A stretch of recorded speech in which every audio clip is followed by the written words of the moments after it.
you stepped into that leadership role for the very first time. You were pumped up, weren't you, right? Bubbling with ideas, excitement. You were going to come in and change that organization, right? And then all of a sudden, the good idea fairy that sits on your shoulder is telling you all these great things that you're going to do. And you present that to your staff, your managers, your core leadership team, and what do? Blank face back at you. Because they've heard it all before, they've tried it, and it's never going to work. Does anybody have that experience? Can I get some north-south or an amen? Right? Okay, we've all been there. I want to share with you a journey that myself, Chris Stinger, my deputy, and my other deputy director, Vanjie Garcia, in the audience. And this is an opportunity for us to share a bit of misery, but then also talk about some of the things that have been successful for us at the city of Redmond, Washington, in the Public Works Department. If anybody's been to the greater Seattle area, Redmond is a suburb of Seattle. We have about 82,000 citizens. I run a department of about 135 employees. And if you've heard that term, Redmond, it's the home of Microsoft. I don't know if you know that corporation, but they're a huge, huge draw within our area.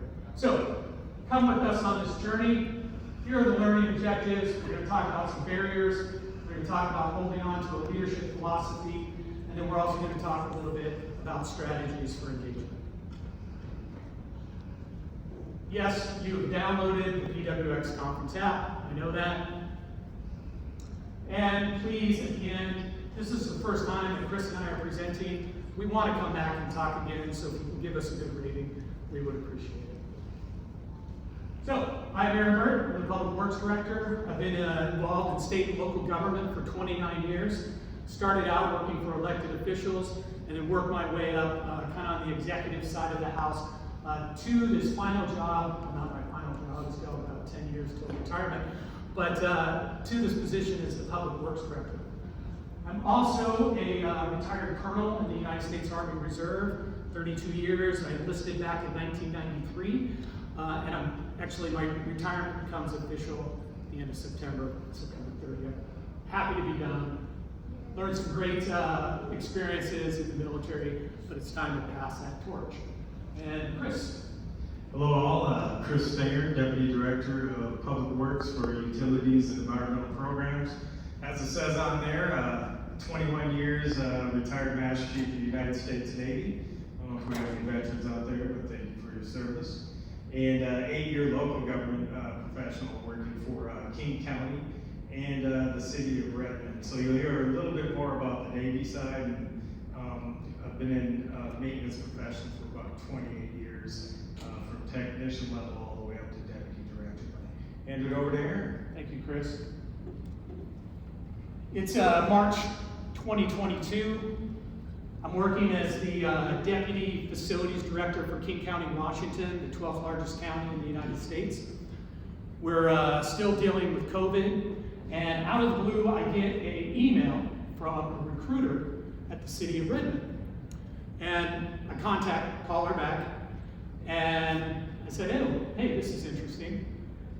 Why are you contacting me? Oh, I saw that you're open for opportunities on LinkedIn. And I remembered, I had that box checked.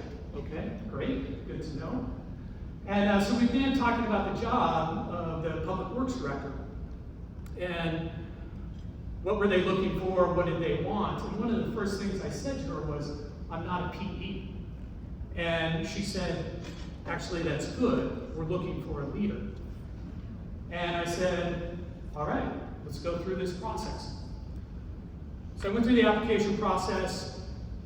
Being a director position, of course, when I went for the hiring panel, it was all the other city directors, the chief operating officer.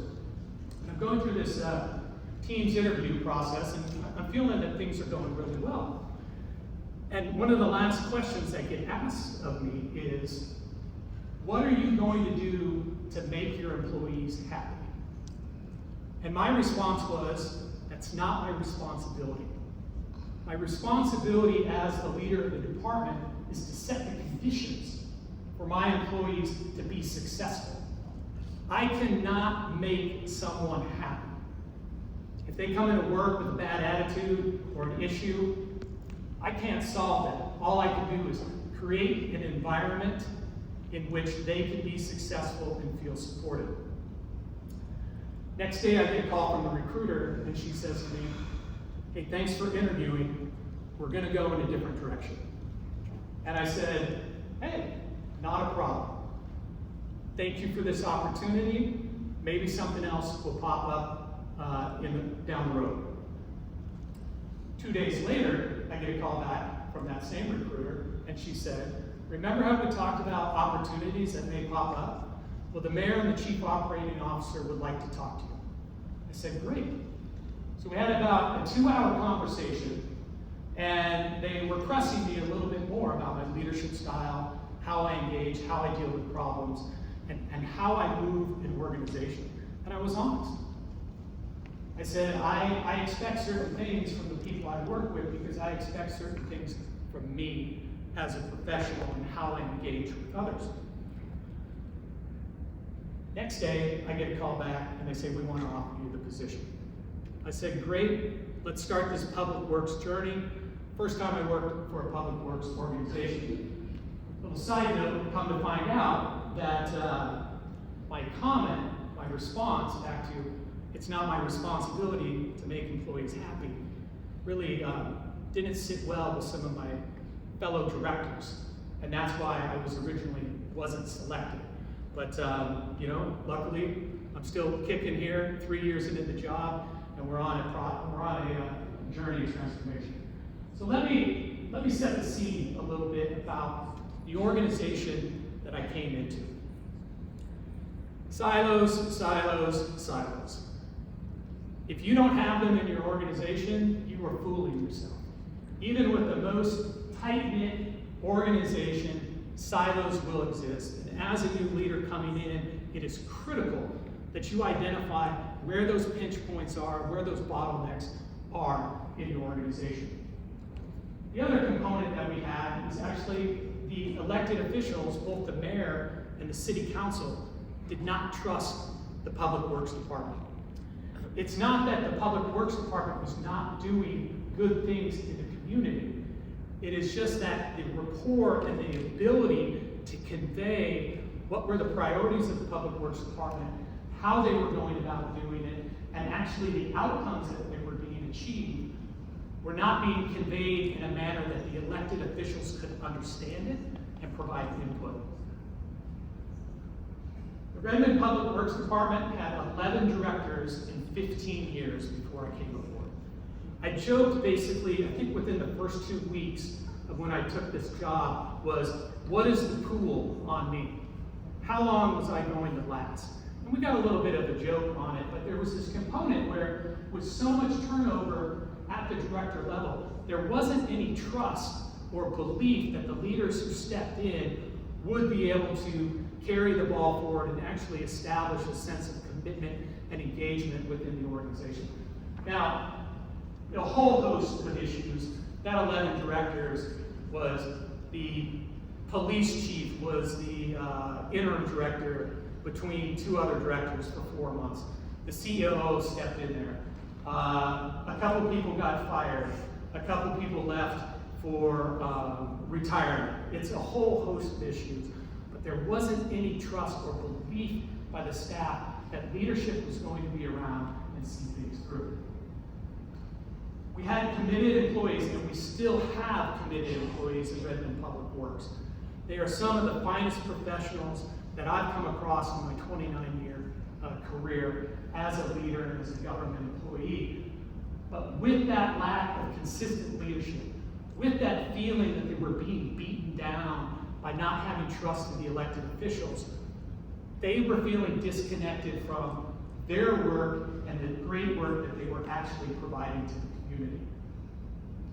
I don't know about you, but sometimes a rift between the operational staff and those folks that work at City Hall, I use the old moniker, the blue collar versus white collar issue. That was exacerbated. I don't know if you had this problem during COVID. When I worked at King County, my maintenance staff and field staff versus capital project managers and everybody who got to work remote versus those essential workers who had to come into the office.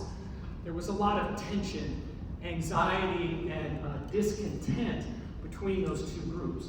When I came on board in 2022 at the end of COVID, that was beginning to dissipate, but you could still feel that that resonated a little bit within the organization. So another pinch point, another aspect of tension.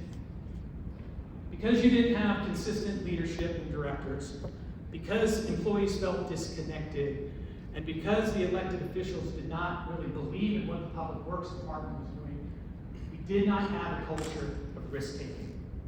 Everybody was scared to take action. So that got us into the process of process paralysis. Standard operations and engagement became more about process, right? Covering oneself. We need more study. No, I'm not ready to bring this to the director for action yet. Well, no, I'm just going to go ahead and sit on this because I don't want to put myself out there because there's nobody backing me up. The organization is paralyzed. And then with all these other components, right? Trust, leadership, it had no strategic direction. Good people, some good outcomes, but they were stuck. So, takeaway one. The first thing I did, tell me what you do here, right? You come in as a new leader, and I've always operated on a 30, 60, 90 time frame. The first 30 days, whenever I take a new job, I sit there and I assess the organization. I'm in a receptive and learning mode. Who are the people that I'm working with? Who are the other department directors? Who are the key influencers within the organization? And it's not always a manager or a supervisor or a deputy. There are people within your organization that are key influencers that can win you success or defeat you as you try to make change within an organization.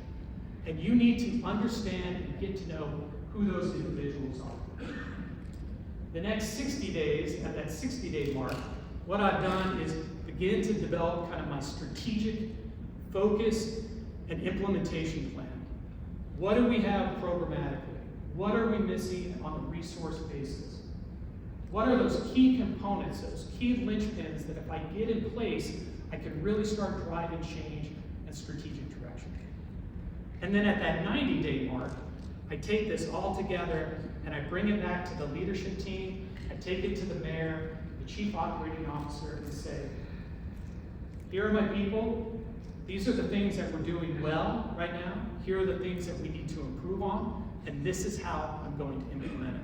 And I create that contract with the CEO and the mayor and let them know what I'm going to develop and implement.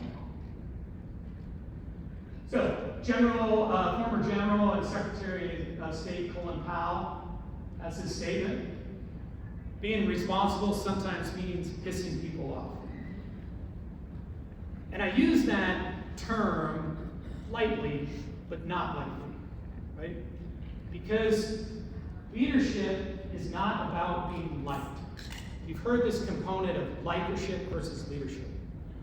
Well, one of the things that I have in my toolbox and the experiences that I've had in leadership is I have come to accept early on that I'm not going to be liked by everybody I work with.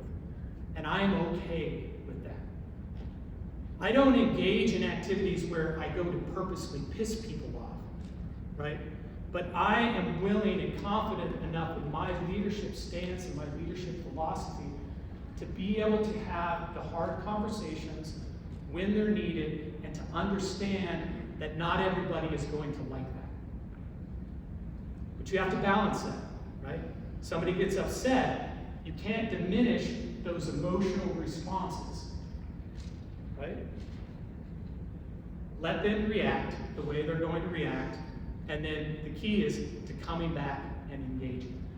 But in this component is that as a leader, as somebody who's responsible for the organization, your job is to move the organization forward and gain those outcomes you are responsible for those goals, those objectives that have been set by whomever your boss is, city manager, city council, whomever. But you have to be willing to drive the work to get those best solutions. And the biggest component of this is you have to remove your ego from the equation. People get mad, people don't like what you're doing, you stumble along the way, you have elements of self-doubt on who you are or what you're trying to achieve. You have to set that ego aside and get ready to engage. So as you establish your mandate, I had 3 things that the mayor and the chief operating officer told me that I needed to do from day one. I needed to provide focus, direction, and accountability to the organization. Based on, back on the setting the scene component, I had a lot of challenges that I needed to do and how I needed to focus the energies of the organization and get them moving in a strategic direction. The next thing, capital division. There wasn't trust in my capital division to deliver projects on time and in a manner that was transparent. Part of that stemmed from just the fact that they weren't structured in a manner that was creating a sense of accountability. We didn't have the right person leading that division, and there just wasn't a lot of belief that our capital division could achieve the goals and objectives that were being set within our CIP. Now, this was a situation, when I got into it, that perception versus reality was plain and simple. The folks in the capital division were doing a great job of delivering complex civil works projects to the best of their ability, and most of the time on budget. I wouldn't always say on time, but most of the time they were on budget.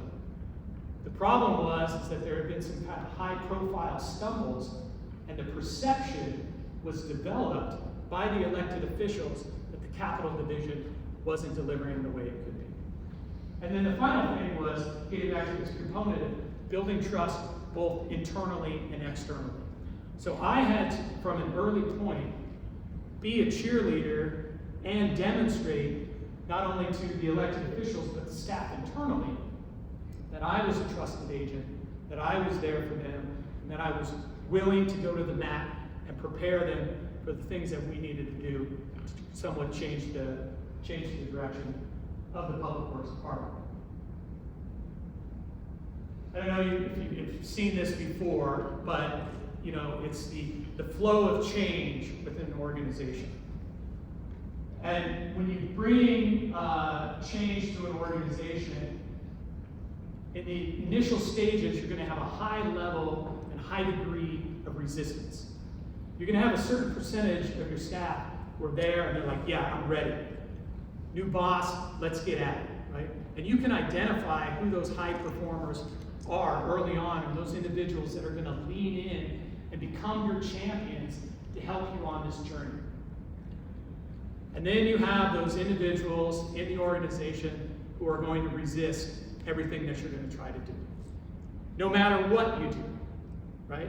And that in the beginning, it's a higher percentage.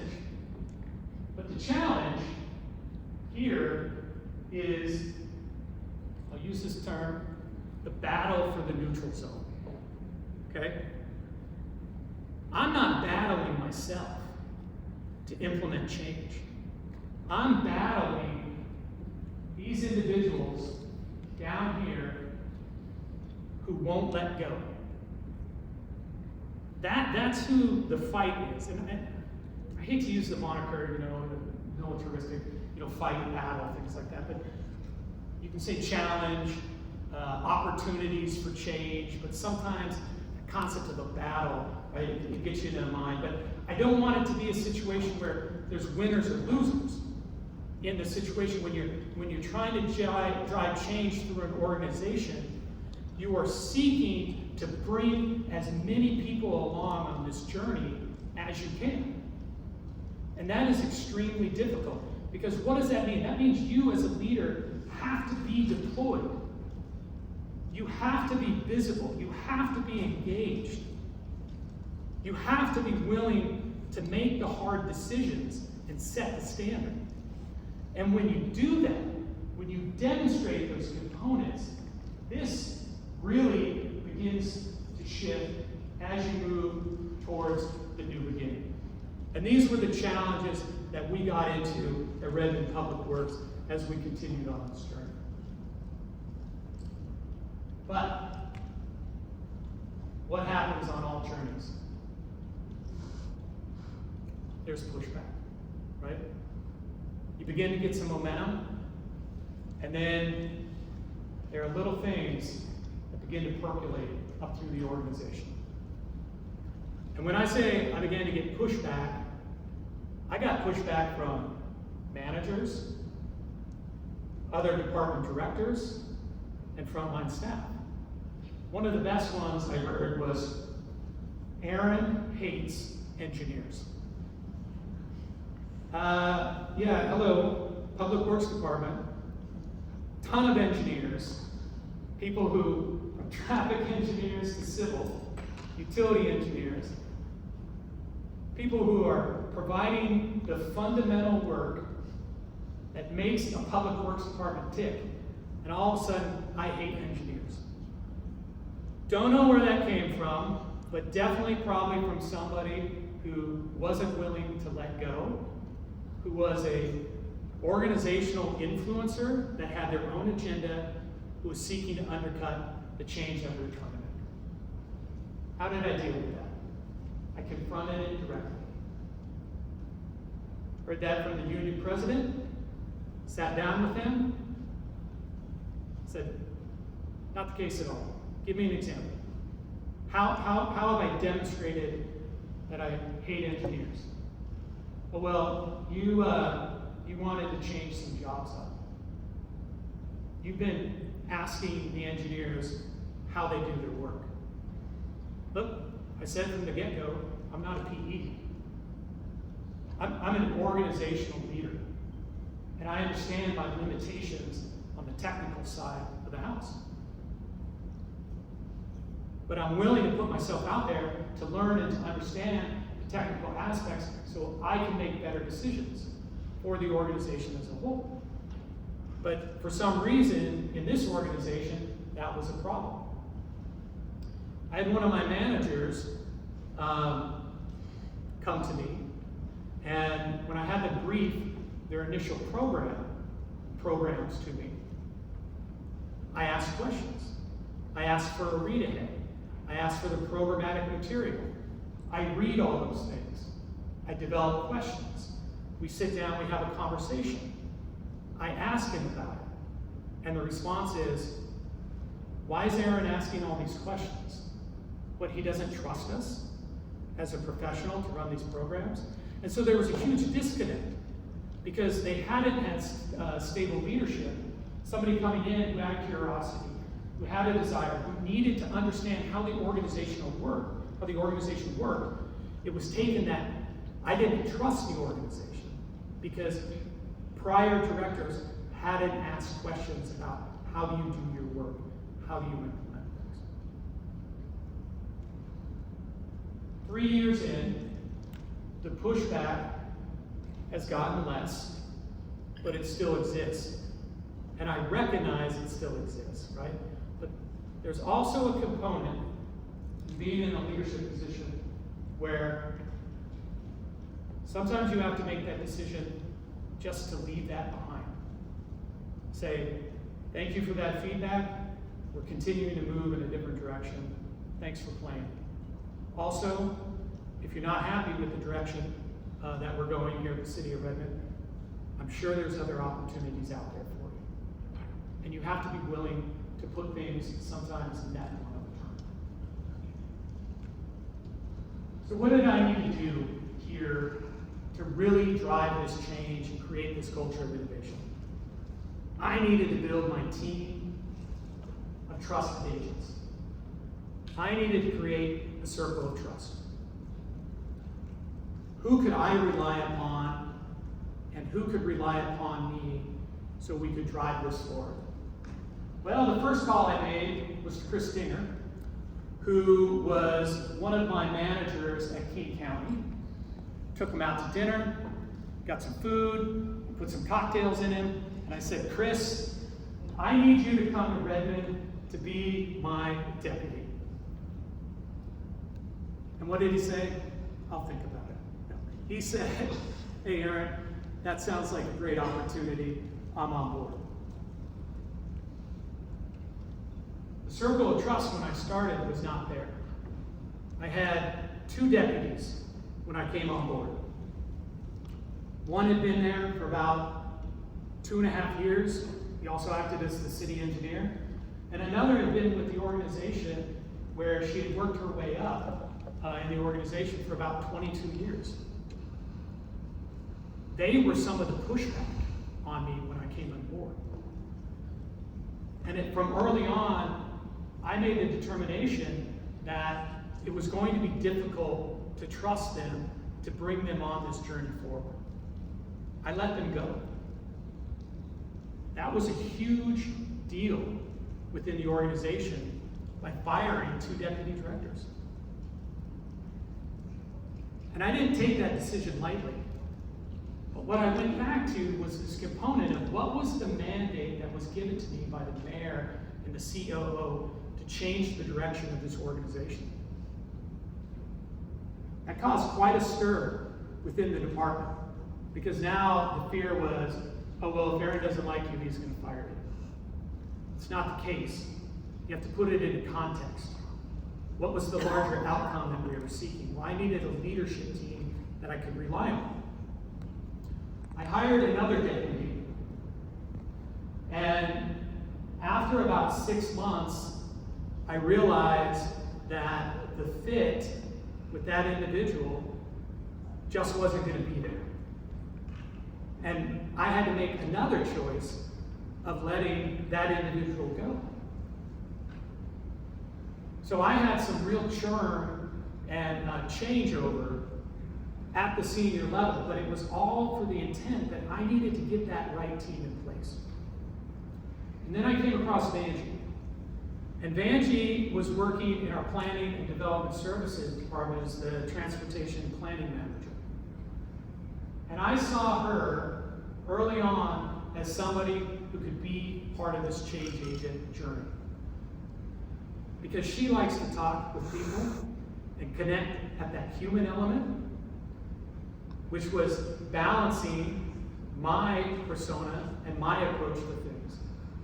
And so I think I begged Vanjie for about a year to come over to Public Works. And she finally said yes. And Vanjie, how long have you been on the team? 1.5 years. Year and a half. And she's still going strong, super happy about it.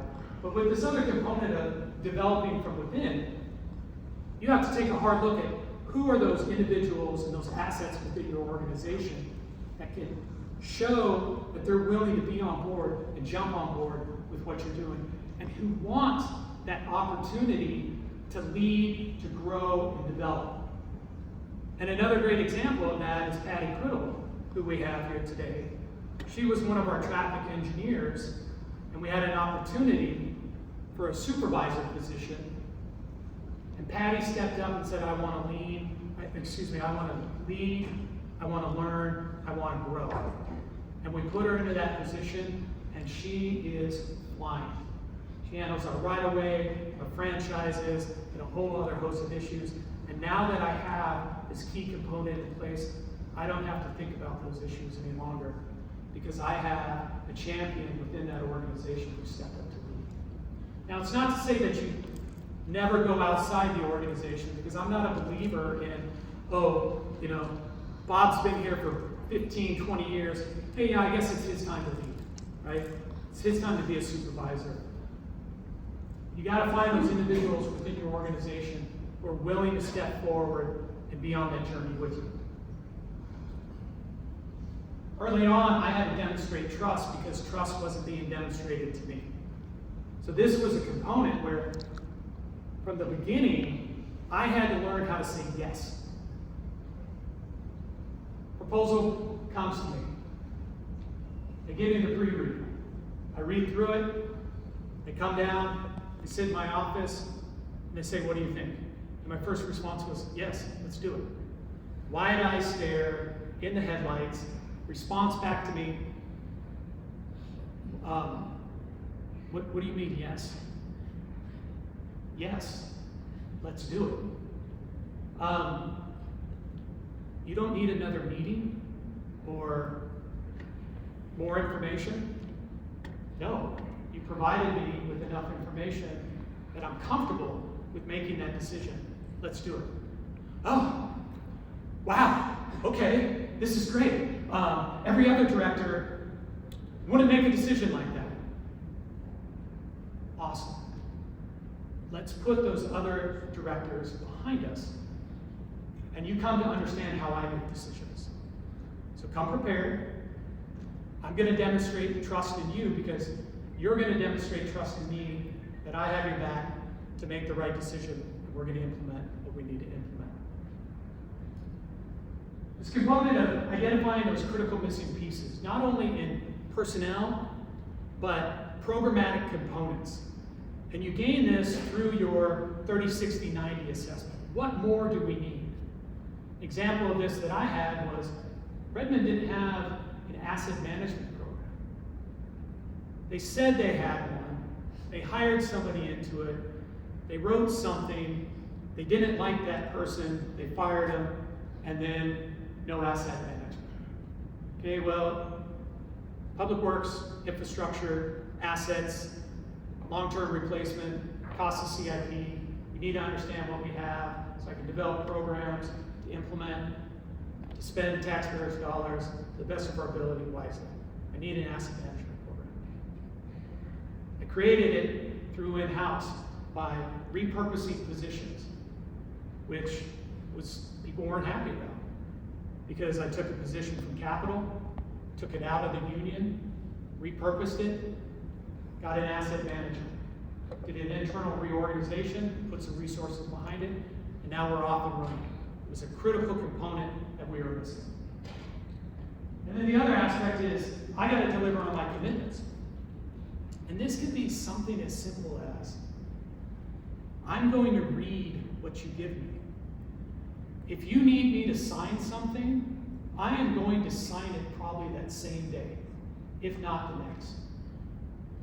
If I tell you I'm going to do something as the director, I will follow through, and if I can't, I'm going to come back and tell you why. There's no secrets with me. You know what you're going to get. If you bring me something, I will give you a response back. And so staff began to trust the fact that I have commitments that I will uphold, and their time is valuable, so when they're bringing me things, I will present something back to them. And then the biggest component is admitting mistakes. I hired a new capital manager that I thought was going to drive that organization to where it needed to be. He was an absolute disaster. And I had to stand up in front of the capital division after I let that individual go and said, I made a mistake. It was the wrong fit. I didn't realize that. My apologies. Let's reset this and move forward. But you have to own your mistakes. I'm going to turn it over to Chris. All right, so I'm going to give you a Reader's Digest condensed version of my slides, but when I did the introduction, my maintenance career started right up the road in Great Lakes, Illinois, at Naval Station Great Lakes. And then I went down to San Diego. It was 2 years of schooling to learn the system that I worked on. And you'd think you'd get to the ship and you could touch the equipment. Nope, you gotta be qualified. So it was another 6 months of qualifications and doing a lot of different types of maintenance. When we got there, in the Navy, you had 3 CMMSs. If you don't know what a CMMS is, it's a computerized maintenance management system.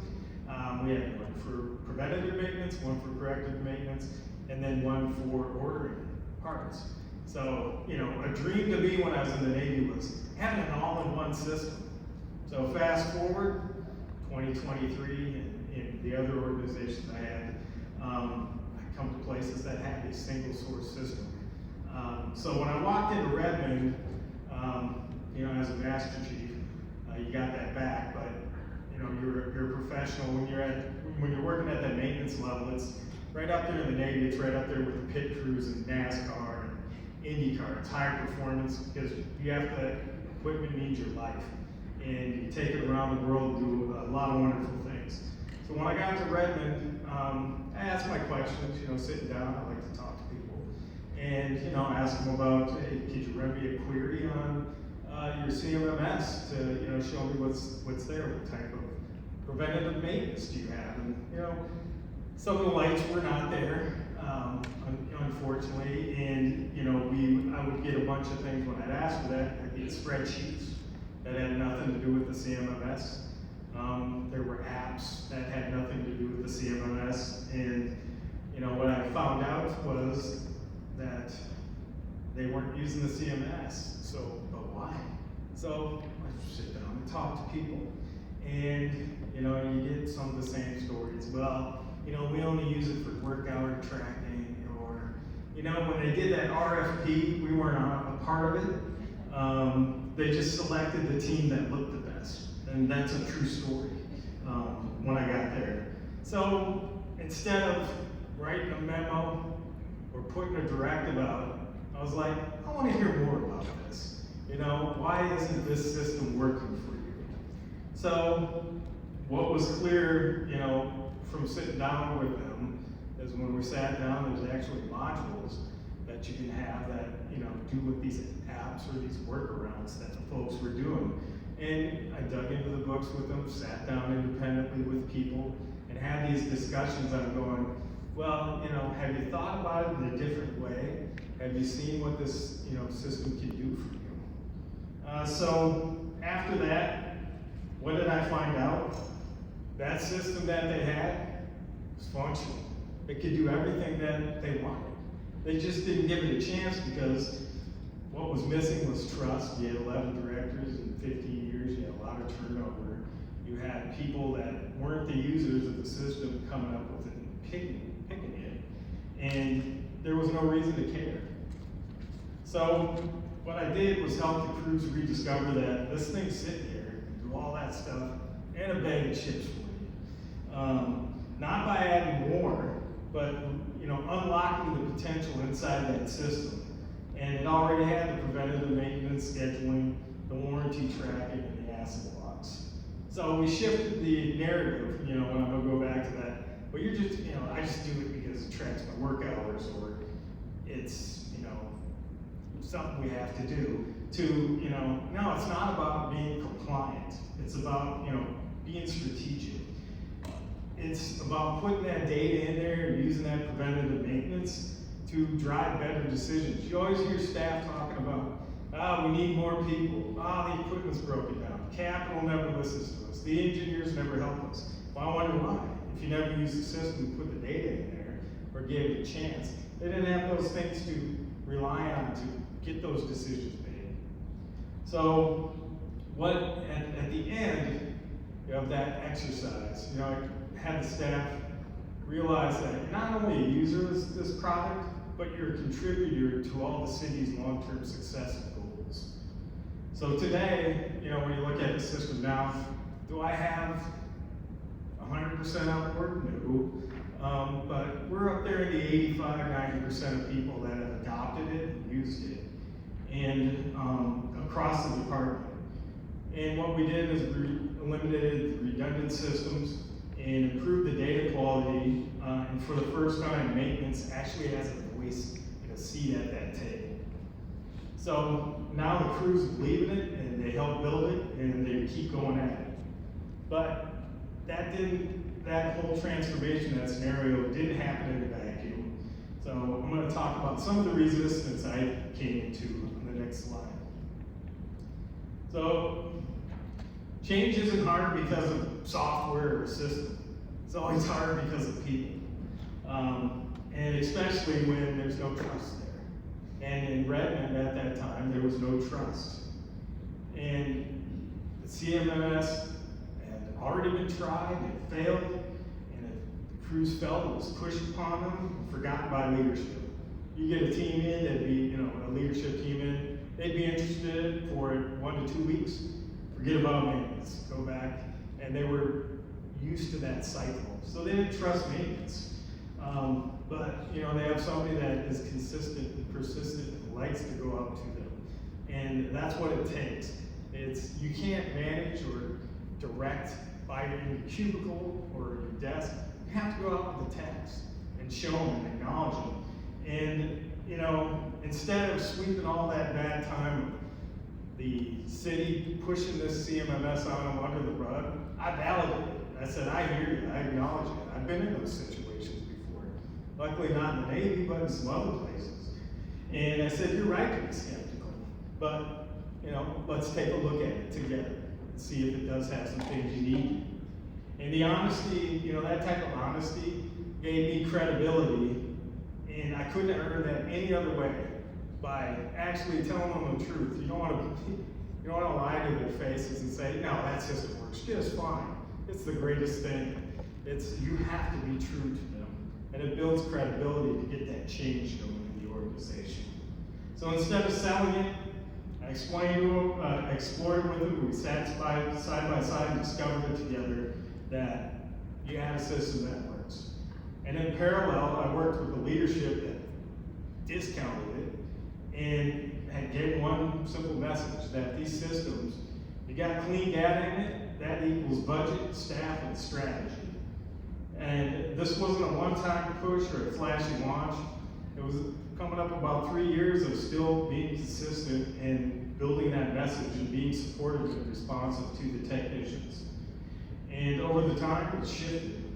So the result now is that we have a fully integrated system for the most part. Like I said, about 90% are on board. And the city is using the system that, hey, guess what? They already paid for that system. You didn't have to find anything new.